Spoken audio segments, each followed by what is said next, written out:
কেমন আছো সবাই? আজকে আমরা জানবো বেসেলস কারেকশন নিয়ে। আমরা যখন স্যাম্পল ভেরিয়েন্স বের করি, সকলের মনে একটা প্রশ্ন থাকে, কেন আমরা n দিয়ে ভাগ না দিয়ে n-1 দিয়ে ভাগ দিচ্ছি? কেন n-2 দিয়ে না? কেন n-3 দিয়ে না? চলো আজকে এটা জেনে নেওয়া যাক। এটা জানার আগে আমরা চলো একটা থট এক্সপেরিমেন্ট করি। ধরা যাক আমাদের ক্লাসে 50 জন স্টুডেন্ট রয়েছে। আমরা সেই 50 জন স্টুডেন্টের গড় উচ্চতা বের করতে চাচ্ছি। এই 50 জন স্টুডেন্ট হচ্ছে আমাদের পপুলেশন, তাই না?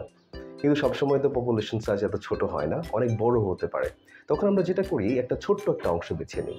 ধরা যাক আমরা 3 জন স্টুডেন্টের এখন গড় উচ্চতা বের করতে যাচ্ছি। এটাকে বলা হয় স্যাম্পল। ধরা যাক এই 3 জন স্টুডেন্ট গড় উচ্চতা হচ্ছে 160 সেন্টিমিটার। এই যে আমরা গড় উচ্চতা বের করে ফেললাম, এখন কিন্তু একটা সমস্যা তৈরি হচ্ছে।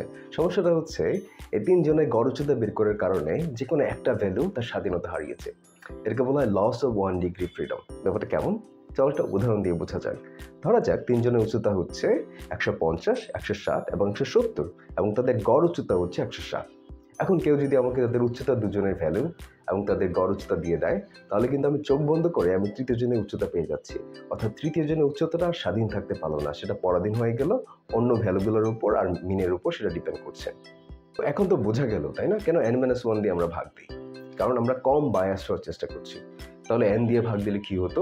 আসলে n দিয়ে ভাগ দিয়ে যদি তুমি দেখো, তাহলে দেখবা আমাদের ভ্যারিয়েন্সটা খুব ছোট হয়ে যায়। ভ্যারিয়েন্সটা ছোট হওয়া মানে হচ্ছে আমাদের স্যাম্পলগুলো কম স্প্রেড দেখাচ্ছে। এটা কিন্তু রিয়েল ওয়ার্ল্ড সিনারিও মিমিক করছে না। সেই কারণে আমরা n-1 দিয়ে ভাগ দিয়ে কম বায়াস হওয়ার চেষ্টা করি।